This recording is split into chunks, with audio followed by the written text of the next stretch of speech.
मेरा प्रेम कोई हीर रांझे वाला प्रेम नहीं था। मेरा असली संसार तो वही है जब मैं अपने पिता के पास बैठी होती, जब वो कोई बात समझा रहे होते।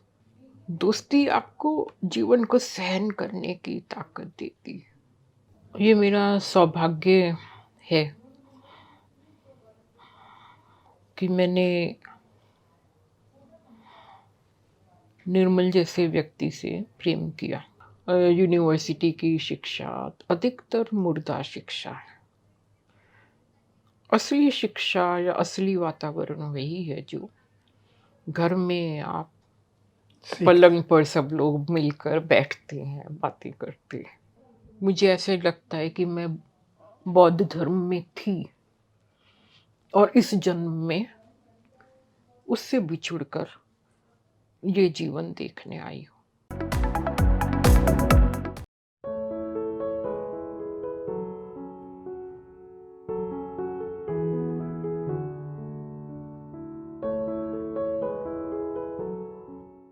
एक दिन वह जागेगी और पायताने से उठकर जा चुका होगा ईश्वर। एक दिन वह जागेगी और सूख चुकी होगी आंख, उतर चुका होगा खुरन, थम गई होगी पीड़ा। एक दिन वह झांकेगी स्वस्थ होकर दर्पण में और भर जाएगी विस्मय से। घाव के बिना ही वहां बधी होगी पट्टी एक, चोट जिसे लगना होगा अभी होगी बहुत दूर किसी भविष्य। यह कविता है गगन गिल जी की, जो हमारे साथ साहित्य तक के बातें मुलाकातें कार्यक्रम में चर्चा के लिए हमारे साथ मौजूद हैं स्टूडियो में। गगन जी, आपका बहुत बहुत स्वागत। गगन गिल जी का जन्म 1959 में नई दिल्ली में हुआ। अंग्रेजी साहित्य से स्नातकोत्तर की उपाधि आपने हासिल की। लगभग 3.5 दशकों से अधिक के फैले सृजन संसार के बीच आपने 5 कविता संग्रह, 4 निबंध पुस्तकें लिखी, जिनमें कुल 9 कृतियां हैं। 5 कविता संग्रहों में कोई अपने आप को हिंदी साहित्य में किसी अप्रतिम स्थान पर अगर बैठा सकता हो तो गगन जी उनमें से एक। जो कुछ लिखा उनमें जीवन का हर वह पहलू दिखाई पड़ता है जो आपको न केवल समृद्ध करता है बल्कि संवेदनशील बनाता है, दार्शनिक बनाता है और कई बार उदात्त भी। एक दिन लौटेगी लड़की 1989 में प्रकाशित हुआ था। हालांकि इस संग्रह के बारे में मैं अभी पूछूंगा जब चर्चा करूंगा, तो क्योंकि आपके परिचय में कहीं यह भी लिखा है कि ये 1983 में आया था संग्रह। अंधेरे में बुद्ध, यह आकांक्षा समय नहीं, थपक थपक दिल थपक थपक, और मैं जब तक आई बाहर, ये संग्रह प्रकाशित हो चुके हैं। दिल्ली में उम्मीदें, अवाक, कैलाश मानसरोवर की तीर्थ यात्रा पर आधारित आपका यात्रा वृतांत है, जिसे बीबीसी ने सर्वश्रेष्ठ यात्रा वृतांतों में भी शुमार किया था। देह की मुंडेर पर और इत्यादि ये कृतियां आ चुकी हैं। ढेर सारे पुरस्कार मिल चुके हैं। दुनिया के तमाम देशों का दौरा कर चुकी हैं, जिनमें चीन, France, England, Mauritius, Germany, Mexico, Austria, Italy, तुर्की, Bulgaria, Tibet, Cambodia, Laos, Indonesia शामिल हैं। ढेर सारे पुरस्कार मिल चुके हैं। Harvard University, Times of India समूह, संडे ऑब्जर्वर, नीमैन फेलो रही हैं अमेरिका में। ये जो गगन गिल जी का जो इतना भारी भरकम परिचय दिया, और मैंने आपकी एक दार्शनिक तेवर वाली एक कविता पढ़ी, मैं जानना चाहूंगा कि इस गगन गिल की निर्मित में उनके बचपन का कितना योगदान था। आप कहाँ पैदा हुई, घर में कौन से लोग थे, माता पिताजी, बहनें, और यहाँ तक पहुँचने के बीच जो यात्राएँ थी, वह किस रूप में चली? मैं सबसे ज़्यादा अपने पिता की बेटी हूँ। दिल्ली में पैदा हुई और पंजाबी परिवार में, सिख परिवार में। मैंने ज़रूर अपने पिता को आसमान में उड़ते हुए चुना होगा, ऐसा मुझे लगता है। वो महात्मा थे और वेद वेदांत के ज्ञानी थे। मेरे बचपन में मेरी सबसे सुंदर स्मृतियाँ रात को सोते समय उनसे कहानियाँ सुनने की और उसमें लोक कथाओं से लेकर महाभारत की कथाओं तक सब जिस रॉ में होते थे सुनाते थे और सुनाते थे हम सभी को होंगे। अब मैं सबसे बड़ी हूँ, मेरे से छोटी 3 बहनें, 1 भाई। सुनाते तो वो हम सभी को होंगे, लेकिन मुझे लगता है कि हम सब ने अलग-अलग तरह से कहानियों को पकड़ा और अब तो वो नहीं है, लेकिन मुझे लगता है कि मैंने जीवन को जो भी समझा, खोलकर देखा, झाँका, उसके पीछे उन रातों की, उन कहानियों को सुनने की बहुत बड़ी भूमिका है। अगर मेरे पिता ये वाले पिता ना रहे होते या उन्होंने ये वाली कहानियाँ ना सुनाई होती, तो मैं ये वाली गगनगिल ग नहीं होती। साहित्य से आपका लगाव कैसे हुआ और अंग्रेजी साहित्य का अध्ययन करते हुए आप हिंदी कविताओं की तरफ कैसे आई? नहीं, अंग्रेज़ी का अध्ययन करना तो ऐसे ही है जैसे कोई मैथमेटिक्स का अध्ययन कर ले या फिज़िक्स, केमिस्ट्री का कर ले। वो एक बाहर की चीज़ रहती है, मन के अंदर तो नहीं जाता। और जिस समय मैंने अंग्रेज़ी की पढ़ाई की, उस समय तो हमारा कोर्स बहुत ही बकवास था। इसमें ग्रीक लिटरेचर था, अंग्रेज़ी लिटरेचर था, लेकिन भारतीय लिटरेचर नहीं था। अगर अंग्रेज़ी साहित्य में ग्रीक क्लासिक्स की पढ़ाई हो सकती है, फ्रेंच राइटर्स की पढ़ाई हो सकती है। अगर हम अपने कॉलेज में फर्स्ट ईयर में प्लूटार्क को पढ़ सकते हैं और शेक्सपियर को पढ़ सकते हैं, सैमुअल बेकेट को पढ़ सकते हैं, तो मुझे नहीं समझ में आता कि हम टैगोर को क्यों नहीं पढ़ सकते थे। हम तक्षी पिल्ले को क्यों नहीं पढ़ सकते थे। इस कितने ही अंग्रेज़ी साहित्य पढ़ते हुए मुझे मतलब विडंबना ये है कि I was a good student. लेकिन मुझे लगता था कि नहीं, मुझे असली चीज़, मेरा असली संसार तो वही है जब मैं अपने पिता के पास बैठी होती, जब वो कोई बात समझा रहे होते। तो जो हमारा सांस्कारिक मन है, ये बहुत मज़बूत चीज़ है। ये कोई अमेरिकन मन नहीं है, रूटलेस मन। मेरे कितने अमेरिकन मित्र हैं, इवन यूरोपियन मित्र हैं, जो इस चीज़ के लिए ईर्ष्या करते थे कि तुम्हें पता नहीं तुम कितने लकी हो कि तुम्हारे पास एक सहज विश्वास का संस्कार है। तुम ईश्वर के पास जा सकते हो, बात कर सकते हो। और हमारी सभ्यता में कोई भी ऐसी चीज़ नहीं, जबकि ये लोग क्रिश्चियंस थे। पर इनके लिए कोई भी उपस्थिति, ऐसी जीवंत उपस्थिति नहीं थी कि ये उससे बात कर सकें।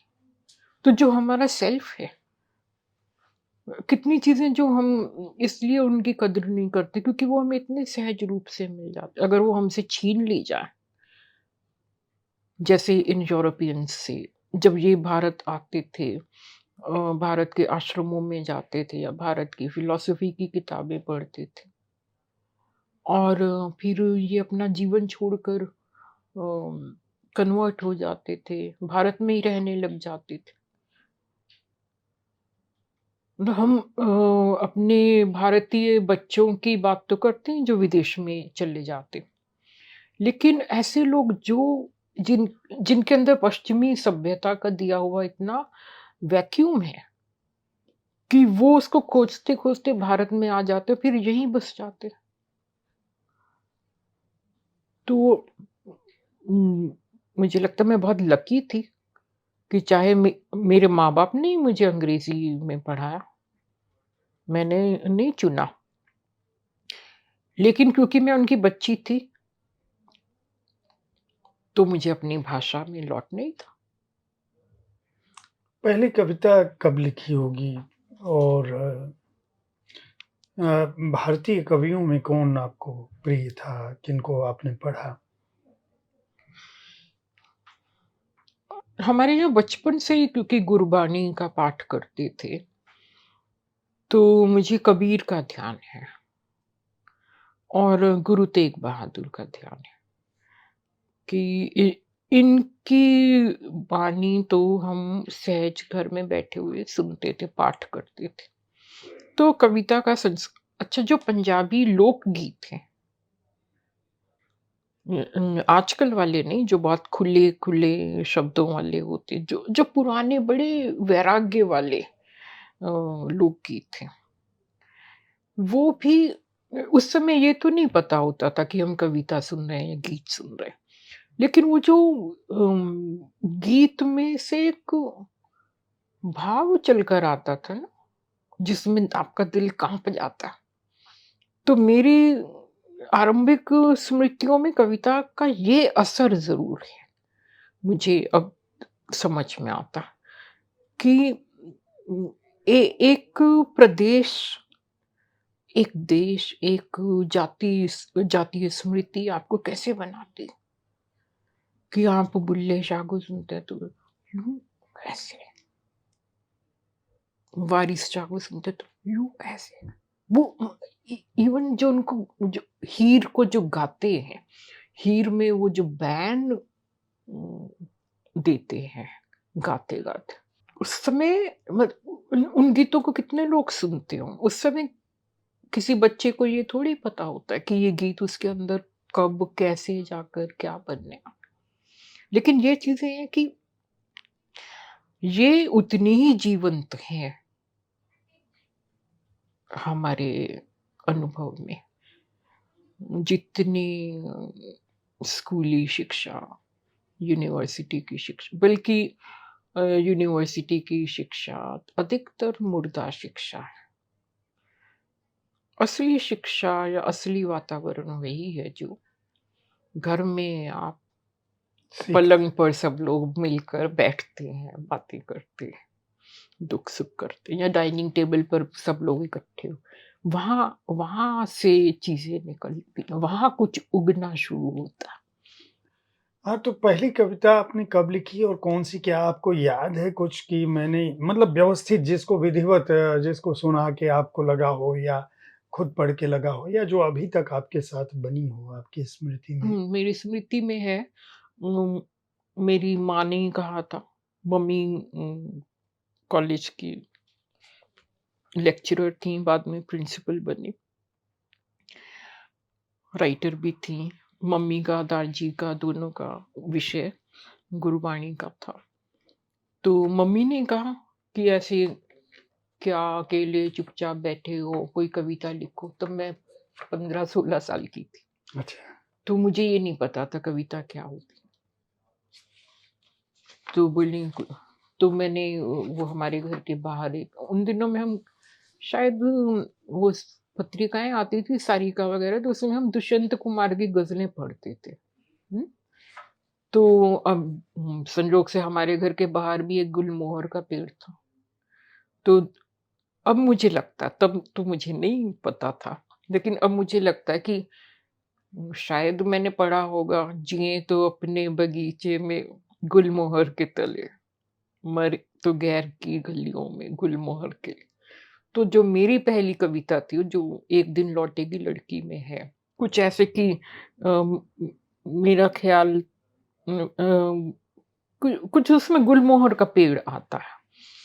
तो आपने अपने संग्रह एक दिन लौटेगी लड़की की बात की है। आपने इस संग्रह को 3 हिस्सों में बाँटा है, 3 खंड हैं इसमें। पहला जो खंड है उसमें लड़की बैठी है हँसी के बारूद पर। दोस्त 5 कविताएँ, ये दूसरा हिस्सा है, उपखंड जो है, और दें की मुंडेर पर, ये तीसरा उसका खंड है। इन कविताओं का जो स्वर है वो जैसे अ, जाते हुए कविता में आप लिखती हैं, एक दिन प्रेम आएगा तुम्हारे घर और घर में अन्न न होगा। एक दिन प्रेम आएगा तुम्हारे जीवन में और भर चुके होंगे सब पन्ने। एक दिन प्रेम आएगा तुम्हारे पास और तुम्हें मालूम न होगा प्रेम है ये। बदल गया होगा उसका मुख इस जन्म तक आते आते। थक गया होगा उसका सिर, भर चुकी होगी उसमें उम्र भर की नींद। जाते हुए प्रेम देखेगा तुम्हें अजीब खाली आंखों से, मृत्यु के करीब सपनीली हो जाएंगी उसकी आंखें और गीली। ये जो एक दिन लौटेगी लड़की के जो खंड है, जो भारत में लड़कियों की स्थिति है, आपको तो अपने घर में बड़ा उदात्त जीवन मिला। माता पिताजी के संस्कार के चलते आपको आध्यात्मिक और सूफी, या मैं कहूँगा गुरबानी से जो आपको एक उदात्तता मिली, जो आत्मा की स्वतंत्रता में विश्वास रखती है।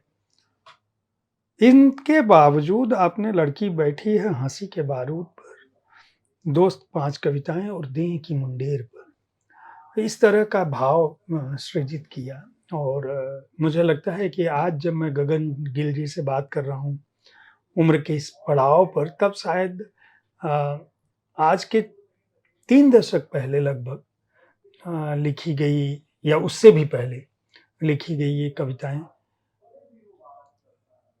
क्या आपके मन में चल रहा था जो इस तरह का भाव, या इनको आपने उठाया कहाँ से था? इस तरह की संवेदना को, जहाँ लड़की की हंसी को आप हंसी के को बारूद के साथ समन्वय करके देख रही थी। मुझे लगता है जो हम बड़े होते हैं, बड़े होने की जो प्रक्रिया है, उसमें कुछ चीज़ें खुले में घटती हैं और कुछ चीज़ें परोक्ष में घटती हैं। उस समय मैं क्या लिख रही हूँ, वो कहाँ से आ रहा है, इसका तो मुझे कोई अनुमान नहीं था। ना मुझे यही पता था कि मैं कोई लेखक हूँ। मैंने क्या लिखा है, उसका कोई सिर-पैर बनता है, उसका कोई अर्थ निकलता है, ये तो मुझे दूसरे लोगों से ही पता चला। मुझे खुद को नहीं पता था मैं क्या करूँ। तो मैं कॉलेज के दिनों में ही अमृता प्रीतम के संपर्क में आई, 17 साल की थी। उन्होंने मुझे लिखने के लिए प्रेरित किया। उससे धीरे-धीरे मैंने लिखना शुरू किया और Amrita ji was like my second mother. उनसे मैं काफ़ी बातें कर लेती थी। तो धीरे-धीरे लिखने ने मुझे रिज़ॉल्व किया होगा, ऐसा मुझे लगता। लेकिन लिखना मेरा कोई करियर हो जाएगा, इसमें मेरे कोई भूमिका हो जाएगी, कोई मेरी चीज़ छप जाएगी या उसमें मेरा आगे क्या रिकॉग्निशन होगा, नहीं होगा, इसका तो मुझे कोई अ, पूर्व अनुमान नहीं था।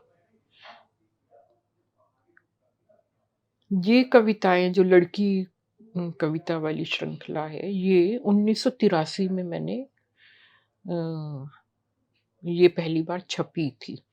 तो ये जो गलती लग जाती है वो इसलिए कि 1983 में ये श्रृंखला छपी थी और बहुत शोर मचा था। और किताब जो है वो 89 में छपी थी। जी।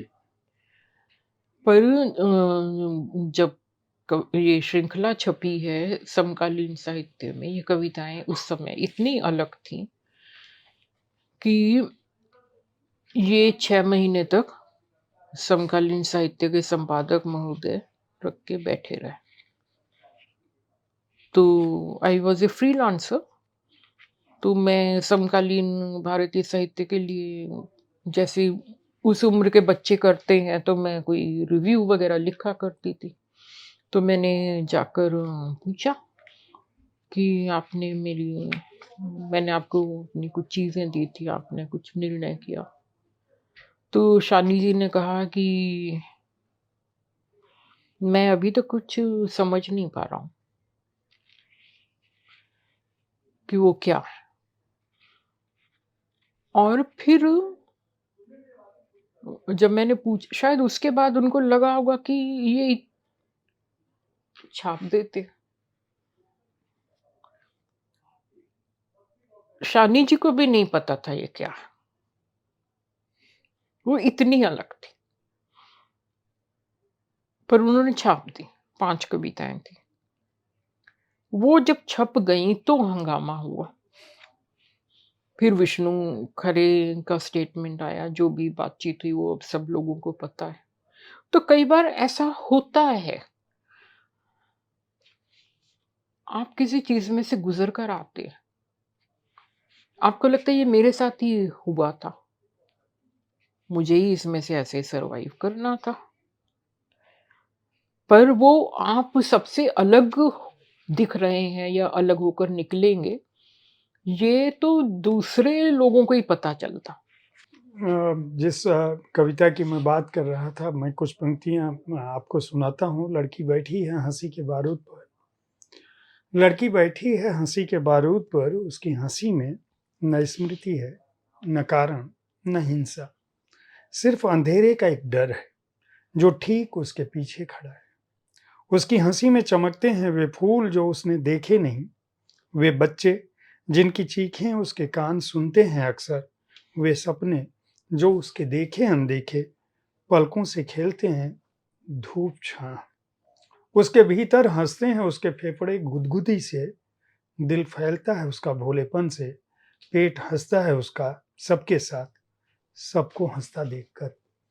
अ, एक चीज अगर मैं ये प्रतिनिधि कविताएं हैं गगन गिल जी की, वह उसे छूती है। ये कविता मुझे बहुत पसंद आई थी। एक अल सुबह वह उसे छूती है किसी अनजान ग्रह पर, होश के सातवें आसमान पर, तृषा की अजीबोगरीब रोशनी में।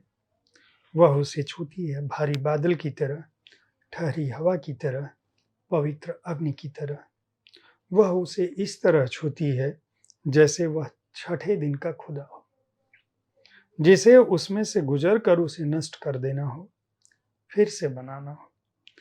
एक अल सुबह वह छूती है उस मायावी को जल की तरह, और चुन लेती है अपने लिए मृत्यु एक मछली की। ये जो आपकी कविताओं में लड़कियां, लड़कियों के स्वप्न और मृत्यु, ये सब मुझे लगता है एक दूसरे से आवाजाही करते रहते हैं आपके बिंबों में। इसकी क्या वजह है? जैसे अंधेरे में बुद्ध जो आपका संग्रह है उसका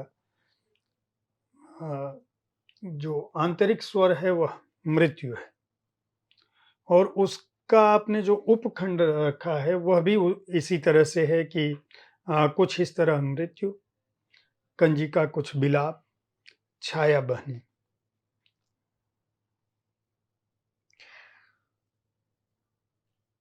अगर आप जीवन से बहुत प्रेम करते, तो ऐसा हो नहीं सकता कि मृत्यु की संभावना, मृत्यु की स्थिति आपको परेशान ना करे। हर प्रेम, चाहे वो किसी प्रेमी से किया हुआ हो या संतान से किया हो, मृत्यु की छाया में ही होता है। हम इतने भंगुर हैं, ये आपको मृत्यु भी बताती है और आप प्रेम भी बताता है। मेरी भांजी थी 6 साल की, कंजिका, जिस पर ये कविता है।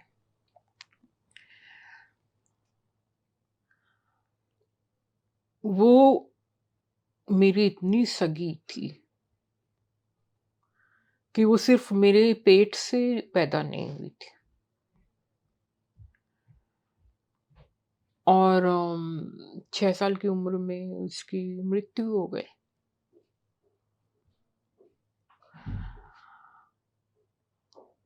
पेट से पैदा ना होना और पेट में मर जाना, ये अलग-अलग चीज़ें हैं, लेकिन मैंने इसको अपने ऊपर से गुज़रते हुए देखा कि एक संतान की मृत्यु क्या होती है।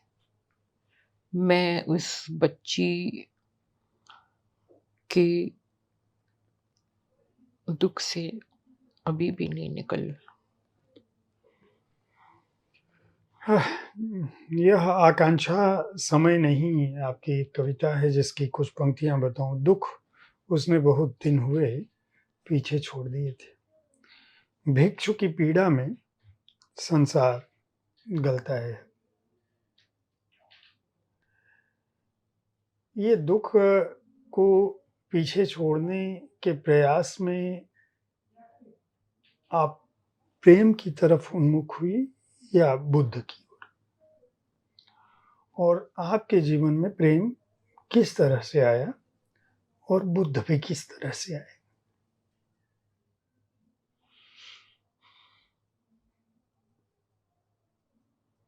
मुझे लगता है मेरा प्रेम तो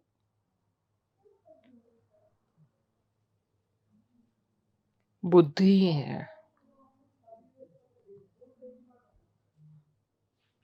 मेरा संस्कार भी बहुत पुराना है, बौद्ध धर्म से। ऐसा नहीं मुझे लगता कि मैं कुछ चीज़ें छोड़कर बौद्ध धर्म की तरफ गई। मुझे ऐसे लगता है कि मैं बौद्ध धर्म में थी और इस जन्म में उससे बिछुड़कर ये जीवन देखने आई हूँ।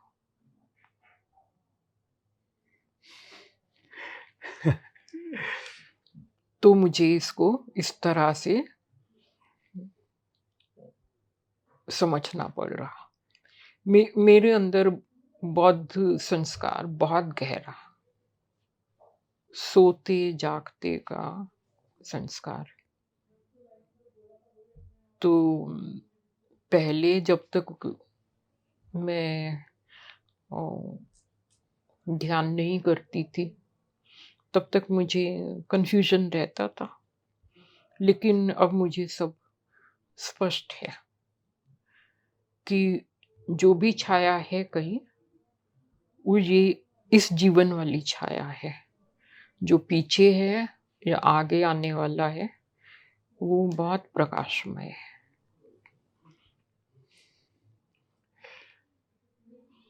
आप यहाँ पे मुझे अ, आपकी एक उसी संग्रह में यह आकांक्षा समय नहीं में एक काव्य कविता है आपकी जिसकी पूर्व पीठिका के रूप में आप लिखती हैं, विनय पीटक महावग महास्कंधम का 1 3 6 का उल्लेख करती हैं और कहती हैं कि तब बुद्ध ने एकत्र भिक्षुओं से कहा, भिक्षुओं, कौवा उड़ाने में समर्थ 15 साल से कम उम्र के बच्चे को श्रमण बनाने की अनुमति देता हूँ। और उसके बाद आप कविता शुरू करती हैं और उस कविता की पंक्तियां मैं अपने दर्शकों के लिए जरूर पढ़ूंगा।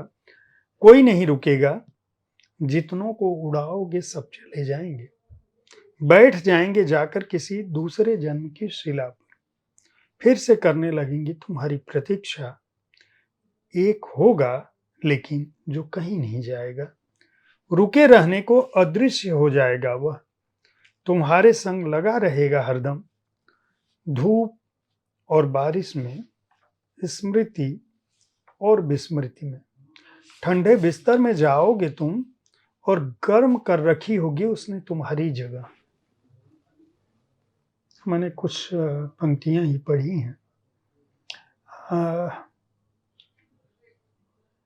ये जो निर्मल जी से आपकी मुलाकात हुई, बुद्ध आपके, मैं कह रहा हूं कि आपने कहा कि हमारा मूल जो प्रेम है, एक तरह से आप इस जीवन को ये मानती हैं कि आपने जो पिछला जो जन्म था वो बहुत प्रकाशमान था, जो अगला है वो बहुत प्रकाशमान होगा, और इस जीवन में कुछ अनुभूत करने के लिए आप आई थी।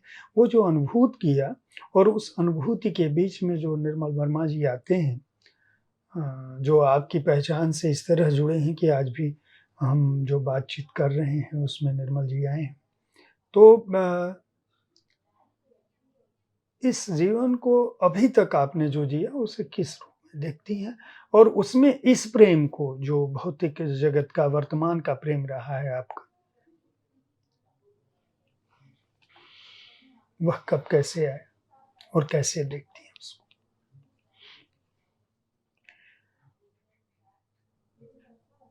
ये मेरा सौभाग्य है कि मैंने निर्मल जैसे व्यक्ति से प्रेम किया, और उससे भी बड़ा सौभाग्य ये है कि उन्होंने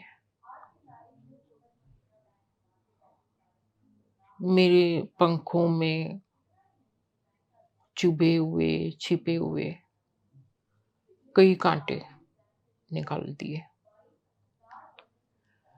इस तरह से मेरा निर्मल जी से मित्रता शुरू हुई, और कुछ मेरा इंटेलिजेंस रही होगी कि मेरा ग्रोइंग ईयर्स में अमृता जी से मेरी बहुत क्लोजनेस थी, निर्मल से क्लोजनेस थी, डॉक्टर हरिभजन सिंह जी से बहुत क्लोजनेस थी। ये मेरी मेंटल मैच्योरिटी रही होगी। अब उसमें धीरे धीरे कहाँ मेरा जुड़ाव एक प्रेम की तरफ चला जाएगा, ये समय की बात थी। लेकिन अगर मान लीजिए निर्मल भी गृहस्थ रहे होते, अकेले ना होते उस समय, जैसे हरिभजन सिंह जी थे या और लोग थे, तो भी मेरी निर्मल के साथ बड़ी गहरी मित्रता रहती। रिलेशनशिप नहीं होता, क्योंकि ये एक संजोग है कि he was a single person, और समय के साथ साथ एक चीज उस तरह से मूर्त हुई। पर गहरा गहरा संबंध जब होता है तो वो आपको स्वस्थ करने के लिए ही होता है, किसी चीज से उबारने के लिए ही होता है। ये हम उसका स्थूलीकरण करेंगे अगर हम कहें कि ऐसा मेरा प्रेम कोई हीर रांझे वाला प्रेम नहीं था, पर मैं जिस भी तरह से इस जीवन में आई थी, जैसी पृष्ठभूमि से आई थी, जैसी इंटेलिजेंस के साथ थी, मुझे लगता है कि निर्मल के साथ मेरी मित्रता होना बड़ी सहज चीज थी।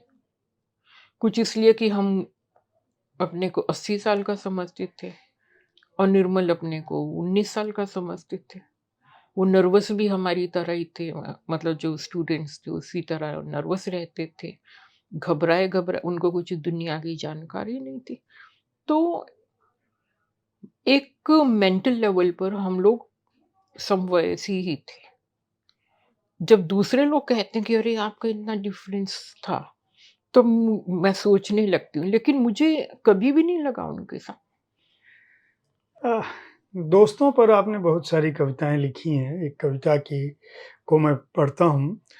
स्मृति में खरोंचा उसने, धुँधलाया चेहरा उसका, निकाल कर पीटा रहा उस रात, देखी सब तस्वीरें, रंगों का धब्बा रह गया था दोस्त, सिर्फ रंगों का धब्बा। दोस्त के इंतजार में उसे बहुत डर लगा, या फिर शहर में उसके दुख बसता है। कविता की जो पंक्ति है ये, आपने इसके बाद दूसरी अगर कविता सुनाओ तो उसमें है, शहर में उसके दोस्त नहीं, उसके न होने का दुख बसता है। दोस्त तो हैं किसी दूसरे शहर में, किसी दूर दराज घर में या दफ्तर में, उसकी आंखों से दूर, उसकी धड़कन से दूर, आ, उसकी चेतना से दूर। कुछ भी हो सकता है वहां उसके साथ, रिस सकती है गैस, भड़क सकते हैं दंगे, गिर सकता है दोस्त उसका गश खाकर यूं ही सरे राह, और अगर सब ठीक चलता रहे तो भी हो सकता है वह उदास यूं ही बेवजह। ये दोस्ती इतनी प्रखरता में आपके जीवन में व्याप्त रही, आप बार-बार, मतलब अगर मैं कहूँ कि आपकी कविताओं में जितनी प्रमुखता से लड़कियां हैं, मृत्यु है, स्वप्न है, दोस्त उससे कम नहीं है। किसी के जीवन में दोस्त होना बहुत सौभाग्य की बात है। बहुत सारे दोस्त नहीं होना, कोई एक आध, चाहे 7 समंदर पार हो, आदमी हो, औरत हो, कोई चीज है दोस्ती में। प्रेम जैसे ही कोई चीज है दोस्ती में, लेकिन प्रेम से ज्यादा है, प्रेम से ज्यादा है। दोस्ती आपको जीवन को सहन करने की ताकत देती है। उस जीवन पर आपका कोई बस नहीं, आपके साथ क्या कब होगा। आपका प्रेम, आपका प्रेमी, आपका पति आपके साथ क्या करेगा नहीं करेगा, इस पर भी आपका कोई बस नहीं। दोस्त अगर आपके जीवन में है तो आप सब सह लो। या, कितनी महत्वपूर्ण बात आपने कही। अच्छा ये बताइए कि अ, निर्मल जी हो गए, दोस्त हो गए, कविताएं हो गई। ऐसा कहा जाता है कि आप कुछ समय के लिए अ, बौद्ध मठों में चली गई थी। मैं कुछ समय के लिए बौद्ध मठों से यहाँ आई हूँ। तो जब आप यहाँ आ गई हैं, अभी मेरे हाथ में एक आज ही ये पुस्तक हमें मिली है, त्रैमासिकी है, माटी नाम है, प्रगतिशील चेतना की संवाहक पत्रिका है। और खास बात यह कि गगन गिल पर एकाग्र है और 550 से अधिक 562 पृष्ठों की यह पत्रिका है। और जिसमें हमारे समय के जितने भी बड़े नाम, बौद्धिक नाम हो सकते हैं, अधिकांश ने लिखा है। राधा वल्लभ त्रिपाठी, सितांशु, यशश्चंद्र, रमेश चंद्र शाह, प्रयाग शुक्ल, नर्मदा प्रसाद उपाध्याय और समदोंग रिनपोछे जी ने भी लिखा है। कुछ कविताएं हैं, कुछ ये जो अंतर्लय है ये क्या है?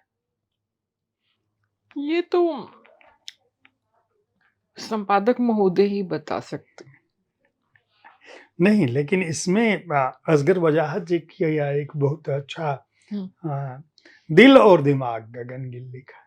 ये जो दिल और दिमाग का मामला है जिसमें आप बहुत बार आत्मा को भी दिक्कत क्या है, मुझे लगता है कि जो लोग आध्यात्मिकता से या आध्यात्मिकता की ओर उन्मुख होते हैं, या जो अपनी बातचीत में आपने कहा कि गुरबानी और आपने बुल्ले शाह और वारिस शाह का जिक्र किया, तो ये जो ये एक दिक्कत है कि अ, अचानक आप भौतिकता के साथ कहीं भी यात्रा कर लेती हो। आप इसको माफ कीजिएगा, अम, इसको आध्यात्मिक मत कहिए। ये बहुत भारी शब्द है। कवि आध्यात्मिक नहीं होता।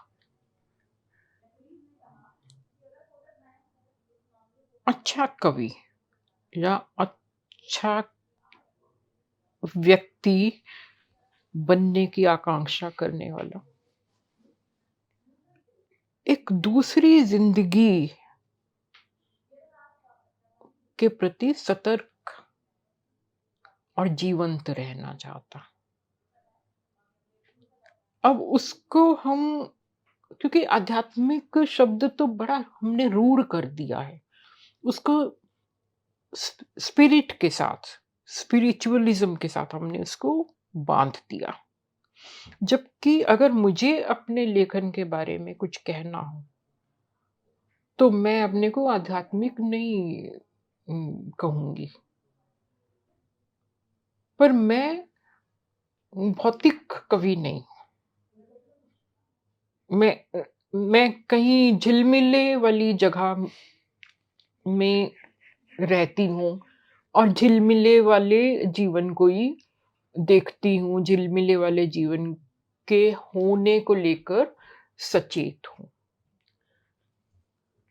मुझे लगता है ये केवल आपके कवि रूप के बारे में सही है, क्योंकि उसके अलावा हम हैं ही क्या? नहीं, जो लड़की ये कहती है कि मेरा पिछला बहुत चमकीला था और अगला बहुत चमकीला है और ये इस जीवन को मैं समझ नहीं आ रही हूँ, तो बतौर कवि हो सकता है आपकी ये बात सच हो। लेकिन ये जो पिछला और जो अगला जो आप कह रही हैं, या जिसने कहा कि मैं तो बौद्ध मठ से आई हूँ कुछ समय के लिए, ये तो कोई बिना ये आध्यात्मिकता से भरी कोई शख्स तो कह ही नहीं सकता। ये किसी कवि का तो बयान नहीं है। ये तो ऐसे असावधानी में निकले हुए वचन हैं, इनका कोई खास अर्थ नहीं। देखिए, मैं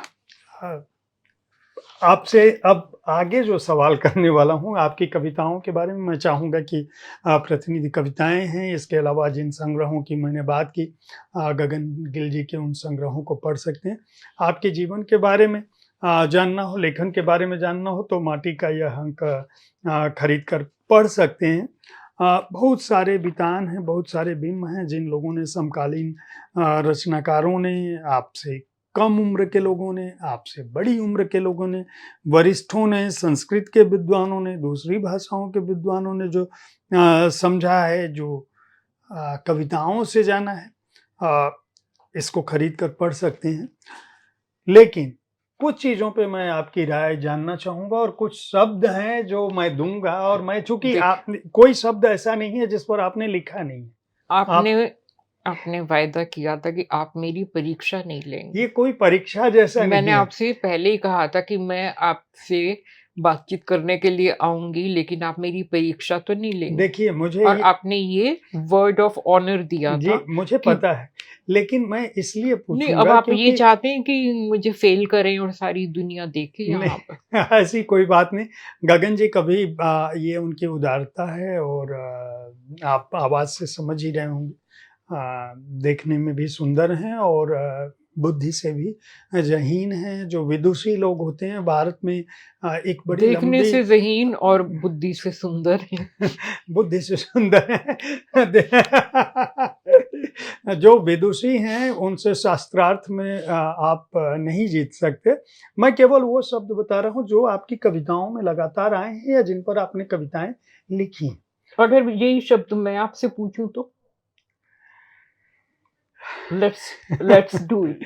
नहीं, लेकिन हम मैं पूछती हूँ आपसे। हम तो चूँकि आपसे बात कर रहे हैं, देखिए हमारा नहीं तो हम भी तो आपसे बात कर रहे हैं। हमारे दर्शक तो आपके बारे में जानना चाहते होंगे ना, बातें मुलाकातें में वो मुझे नहीं जानना चाहता है। कोई मतलब मैं गगन गिल थोड़े नहीं हूँ कि मेरी राय जानना चाहेंगे लोग। आपकी राय ज़रूर उनके जीवन को परिवर्तित कर सकती है क्योंकि बहुत सारे लोगों ने आपको पढ़ा है, आ, आपकी पुस्तकें बताती हैं, आपका समृद्ध आपने जिस संस्मरण तरह होता की बात की है, ऐसी बातचीत कोई अकेले में तो कर नहीं सकता। गुणी तो आप खूब हैं। है। अरे! और अब आप मेरा क्या बोलते हैं उसको? पेरना जब गन्ने का रस निकालते हैं। नहीं, तो चलिए ठीक चलिए इस ठीक विषय है, को आज हो छोड़ते हैं। जाए फिर पाठकों की कचहरी में हम भी कहेंगे कि इन्होंने हमारे साथ जो ज़्यादती की है, अब आप ही इनका उत्तर दें। नहीं, मैं जानता हूँ कि आप बहुत संवेदनशील रही हैं और बहुत ही आपने गहनता से इन सारे क्षेत्रों को देखा नहीं होता तो लिखा नहीं होता। मैंने आपकी कविताओं से ही ये शब्द उठाए हैं। आपका सृजन संसार जो है उसमें जो शब्द आए हैं या जो बहुत महत्वपूर्ण विषय रहे हैं, सिर्फ़ वही शब्द मैं आपके सामने लेकर आ रहा हूँ और मैं चाहूँगा कि उस पर आप राय क्योंकि मैं जब गगन गिल जी से बात कर रहा होता हूँ या कर रहा हूँ, तो आपने जिन बड़े लोगों का नाम लिया है, अपने माता-पिता जी के साथ-साथ, आपने अमृता प्रीतम जी को, निर्मल जी के साथ तो आपका पूरा साहचर्य रहा है। जीवन रहा है हरभजन सिंह जी की बात आपने की और मैं जानता हूँ कि एक बहुत ही समृद्ध अनुभव आपके अलग-अलग क्षेत्र के रहे, जो आपके मन और आपके आत्म संसार के साथ-साथ भौतिक जीवन में भी रहे हैं। इसलिए मैं चाहता हूँ क्योंकि आप जो बोलेंगी उसका नई पीढ़ी के लिए बहुत अर्थ होगा। Best of luck. Ah, thank you. स्त्री, दिव्या, स्वप्न, झिलमिल, प्रेम,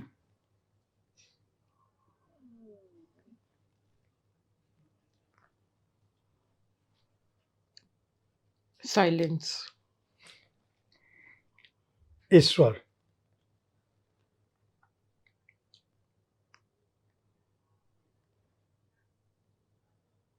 साइलेंस, यानी प्रेम को आप ईश्वर के समकक्ष रख रही हैं।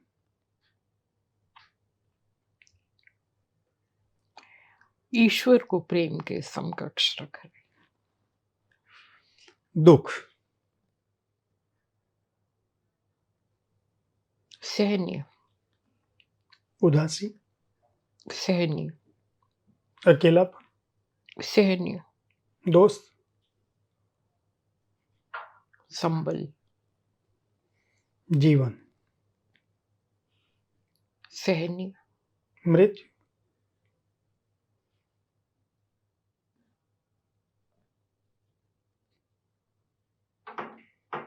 एक क्षण, अध्यात्म,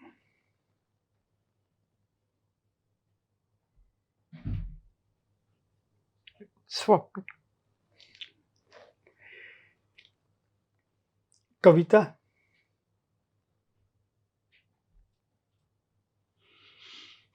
लहर, बुद्ध, प्रकाश, संसार, झिलमिल, प्रकृति,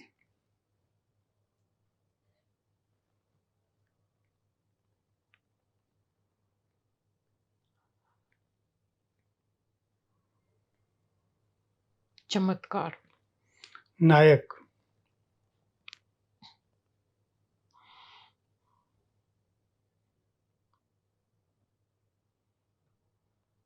संदिग्ध, गगनगिल, झिलमिल, ओह! दर्शक हमारे समझ सकते हैं कि गगन गिल जी ने जो कहा ये कितना भौतिक हैं, कितना अ, कवि हैं और कवि के रूप में आप इनकी कविताओं से जान सकते हैं, लेकिन बतौर मनुष्य जो हैं, आपको इनके उत्तरों से समझ में आ गया होगा और शायद मुझे लगता है कि इस बातचीत से मैं भी इस बात से सहमत होऊँगा कि वाक़ई आप कुछ समय के लिए अ, इस जीवन को आप बीच में ये पड़ाव में आ गई हैं। वैसे ये हम सबके लिए सही है। सब लोग ऐसा नहीं समझते, अगर मुझे लगता है अगर सब लोग समझ रहे होते तो इस संसार में इतना स्वार्थ इतना संचय इतनी लोलुपता नहीं होती, ये भी बात। इतनी हुँ, हिंसा, हुँ, इतना द्वेष अ, इतना भेदभाव नहीं होता। ये भी सही। अ, मैं एक आखिरी सवाल से इस बातचीत को पूरा करना चाहूँगा। मैं चाहूँगा कि अगर जानना चाहूँगा कि अगर आपको इस बात का अवसर दिया जाए कि आप अपने जीवन में आए हुए किसी एक व्यक्ति को अपने सामने ज़िंदा कर सकती हैं,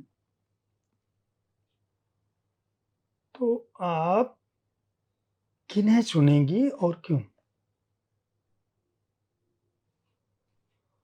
किसी को भी, कोई ज़रूरी नहीं है कि वो आपके जीवन से ताल्लुक़ रखते हों या आपके इहलोक में इस जीवन से संपर्क रखते हों।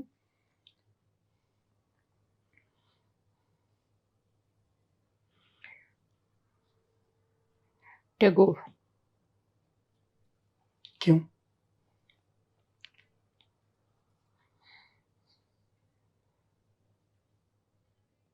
उनसे बातें करने का मन करता।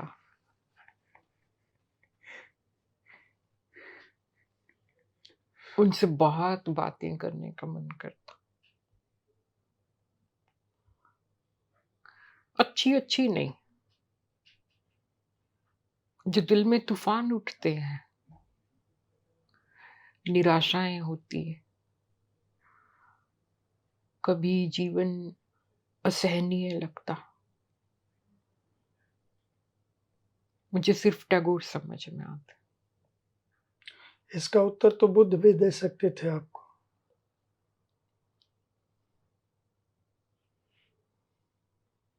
शायद विलीन नहीं होना चाहती बुद्ध में, मनुष्य बने रहना चाहती हैं आप। मुझे नहीं पता क्यों, लेकिन मुझे लगता है अगर बुद्ध और टैगोर में किसी से बात करनी हो, तो टैगोर इज़ माय पर्सन। मैं महात्मा बुद्ध मेरे बहुत निकट की चीज़, पर मैं सिर्फ़ उनके सामने विनीत हो सकती हूँ, मैं उनसे प्रश्न नहीं कर सकती, मैं उनसे अपनी बात नहीं कह सकती। अगर मुझे अपना दिल खोलकर बताना हो, तो सिर्फ़ टैगोर। गगन जी कोई ऐसा स्वप्न जो कुछ करना चाहती हों आप, जिसको अभी तक नहीं किया हो, करने की इच्छा हो, वह क्या होगा? क्या आप अपनी आत्मकथा लिखने की तरफ कुछ ध्यान गया है आपका? आत्मकथा की तरफ तो ध्यान नहीं गया क्योंकि अ, उस तरह का जीवन ही मेरा नहीं है जिसमें कोई कथा हो। लेकिन अम, मुझे इन दिनों में ये ज़रूर महसूस हुआ कि मैं भाषा में क्या-क्या संभव है, इसको कुछ नए सिरे से देख पा रही हूँ। एक 1.5-2 साल पहले मुझे लगता था कि मैंने जो करना था कर लिया। जब संगत में मेरी अंजुम शर्मा से बात, लेकिन अब इन दिनों में मुझे या तो ये निर्मल जी की किताब पर जब मैं काम कर रही थी इसके कारण कि भाषा उतनी ही जीवंत चीज़ है जितना कोई मनुष्य। भाषा अपने आप में भी बहुत कुछ उद्घाटित कर सकती है।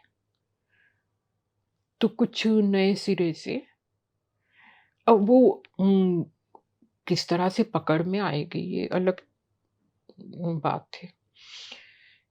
लेकिन बहुत दिनों बाद जैसे कोई गवैया अपना गाना छोड़ चुका हो और अचानक उसको लगे कि यार एक एक धुन ये मेरे गले में थी, इसको मैं एक बार गा के देख। आजकल कुछ ऐसा लगता। मेरी बड़ी सारी शुभकामनाएँ आपका आप जो सोच रही हैं वह करें। बातचीत आपसे बातें करने मतलब इसको पूरा करने का मन नहीं कर रहा है। इसलिए मैं आखिरी बोल चुका हूँ लेकिन एक अगर आपकी इजाज़त हो तो एक सवाल और पूछूँगा। हुँ। जो लोग आपके जीवन में आए, बचपन से अभी तक की स्मृतियों में, उनमें से किसी ऐसे व्यक्ति से जुड़ा हुआ कोई संस्मरण जिसने ना केवल आपके जीवन को कोई दिशा दी हो, अंधेरे में कोई रोशनी दिखाई हो या जो उजाला आपके जीवन में रहा हो उसको और भी उजास से भर दिया हो और वह शेयर करने के साथ-साथ जो हमारी दर्शक जो सुन रहे होंगे हमारी बातचीत को, उनको किस रूप में अपने जीवन को ग्रहण करना चाहिए या ऐसा कुछ क्या करना चाहिए बड़ों से जिसे वह सीख कर और बेहतर अपने जीवन को बना सकते हों? मुझे एक आध तो कोई चीज़ ऐसी ध्यान में नहीं आती, लेकिन